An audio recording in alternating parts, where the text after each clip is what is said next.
सदगुरुदेव की जय हो। बंदे छोड़ कबीर साहिब की जय हो। बंदे छोड़ सदगुरुदेव रामपाल जी महाराज की जय हो। सत्साहेब पुण्यात्माओं, आज हम बात करेंगे कि ये जो नितिन दास जी हैं वो सभी भक्तों को ये समझाते फिरते हैं कि 12वां पंथ खत्म हो चुका है। संत रामपाल महाराज जी को जेल हो गए हैं, तो ये 12वां पंथ खत्म हो चुका है। अब भाई साहब को यही नहीं पता है कि 12वां पंथ का संचालक जो होता है वो मेन होता है। जो 12वां पंथ का संचालक है उसे मुख्य रूप से गिना जाता है। अब कबीर साहब ने क्या किया कि इस 12वें पंथ में वो स्वयं आए और वो गुप्त भेद जो छुपा हुआ था वो सभी को बताया। जब कबीर सागर में पूरी तरह से काल के दूतों ने मिलावट कर दी तो गरीबदास महाराज जी के मुख कमल से वो वाणी फिर से उन्होंने प्रकट करवाई। अब ये भाई साहब जो है इन्होंने क्या किया, संत रामपाल महाराज को 12वां पंथ का संचालक बता दिया, 12वां पंथ का गुरु बताकर लोगों को भ्रमित किया और एक गद्दी को, बढ़िया गद्दी को इन्होंने मदन पंथ बना दिया। जबकि वर्तमान के जो भी बढ़िया गद्दी से जुड़े हुए संत हैं उन्होंने कभी भी अपने पंथ को मदन पंथ कह के नहीं पुकारा। तो इसे सिद्ध होता है कि नितिन दास जी सबसे बड़े झूठे हैं, क्योंकि इनको केवल झूठ ही बोलना है। ये बढ़िया गद्दी के संचालक को इन लोगों ने 13वां पंथ बता दिया, 13वां पंथ का संचालक बता दिया। जबकि इस बढ़िया गद्दी से ये बंदा जुड़ा हुआ है, इससे इसका जो भी ये ज्ञान है, मूल ज्ञान की बात जो करता है वो किसी और का है, इसका कुछ भी नहीं है इसमें।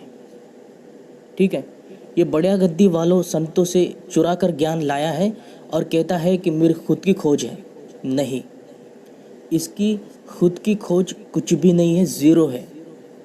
ये पहले राधा स्वामी पंथ में था, वहाँ से भी इन्होंने ज्ञान लिया, फिर आगे चलकर ये खोज करते गए, फिर इनको बढ़िया गद्दी के संत मिले, फिर वहाँ से इन्होंने ज्ञान ग्रहण किया, वहाँ से ज्ञान ग्रहण किया।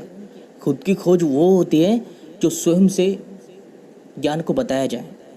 किसी और का ज्ञान लेकर कहना कि मैं सद्गुरु बन चुका हूँ, मूल ज्ञान मैं ही बता रहा हूँ, अपने गुरु से आगे बढ़कर गुरु के रहते सहते और गुरु के नियम को तोड़ने वाला यही बंदा है।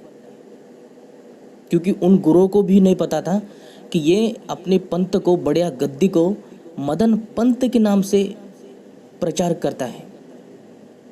जब इनका भेद खोला, इनका भेद का इनके गुरुओं को जो पता चला, तब वो गुरु जागृत हो गए और इसको पूरी तरह से समझ गए कि नितिन दास जो है ये गुरु द्रोही है, जो गुरु का नियम पालता नहीं, जो गुरु को मानता नहीं और अपनी बात करता है।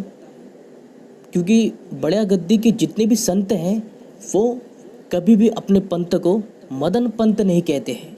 अब जाके देखिए, चेक कीजिए। और दूसरी बात कि इस बंदे ने ये भी झूठ बोला है, दोनों गुरु शिष्य बैठे हुए थे और इनके गुरु ने क्या बताया, वैराग जी ने, कि 6 महीने मदन जी ने जंगल में जाके तप किया और नितिन दास जी ने बताया कि 7 दिवस तप किया।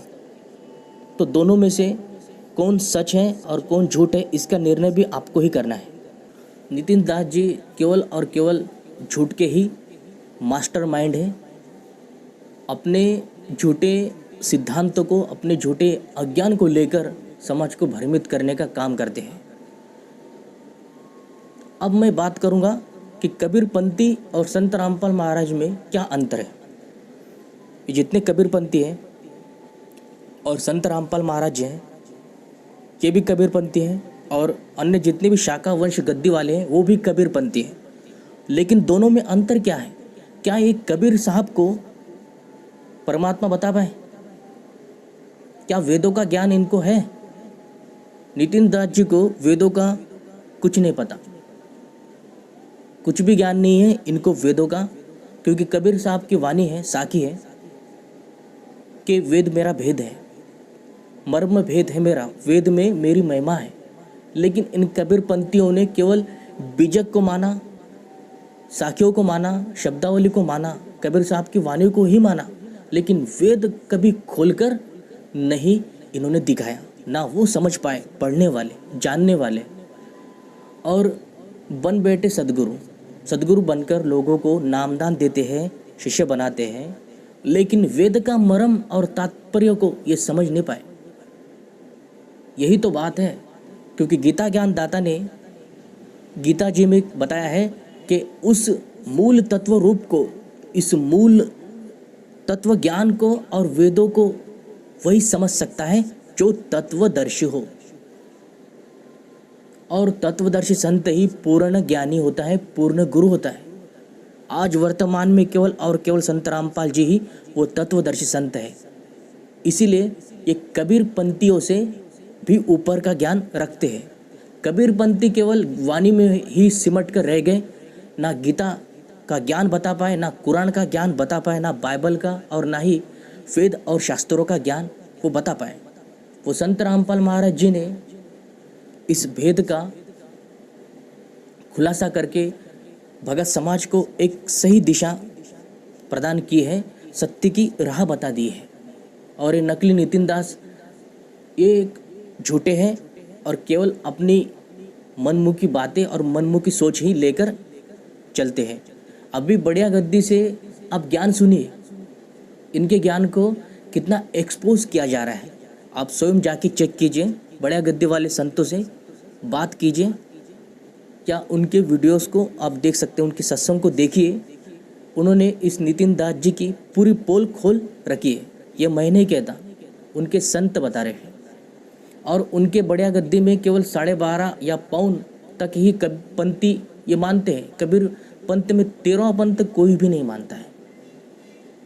इस बढ़िया गद्दी में ना मदन जी को मदन पंथ कहकर कभी बोला है, और ना ही मूल ज्ञान की बात कही है, और ना ही 13वां पंथ होने की कोई साक्ष्य या प्रमाण दिया है। तो इससे सिद्ध होता है कि नितिन दास जी केवल और केवल झूठ के ही मास्टर माइंड है। इनको झूठ के अतिरिक्त कुछ भी नहीं आता है। इन्होंने कसम ले रखी है कि मैं जो कुछ भी बताऊंगा वो केवल और केवल झूठ ही बताऊंगा। संत रामपाल महाराज के खिलाफ वीडियो बनाकर इन लोगों ने इनका दुष्प्रचार किया है। इन्होंने वो बात नहीं बताई कि संत रामपाल महाराज जी ने समाज के लिए, समाज को क्या शिक्षा दी है, समाज को अंधकार से निकालकर सत्य ज्ञान की ओर लेकर गए हैं। ये समाज अंधकार में ऐसा ही भटका हुआ था, कुरीतियाँ में, परंपरा में। वो झूठी कुरीतियाँ और परंपरा का खंडन करके एक सत्य की नींव रखी। तो यही एक समाज सुधारक की पहचान होती है। और आज वर्तमान में संत रामपाल महाराज पूर्ण ज्ञानी ही नहीं बल्कि एक समाज सुधारक भी है। नशा मुक्त भारत उन्होंने किया है और जनता में भगत समाज को एक सत्कर्म पर लगा दिया है, सत्य ज्ञान बता दिया है, और सत्य भक्ति वो सभी संत से, सभी समाज से करवा रहे हैं। तो ये नितिन दास जी झूठे सिद्ध होते हैं। ये केवल अपनी मंशा को, अपने महत्वाकांक्षा को ही पूरा करने के लिए आए हैं। अब ये अलग से हो गए हैं, एक अलग ही इन लोगों ने शिष्य बनाकर एक ग्रुप सा बना दिया है, जबकि बढ़िया गद्दी वाले इनके खिलाफ है।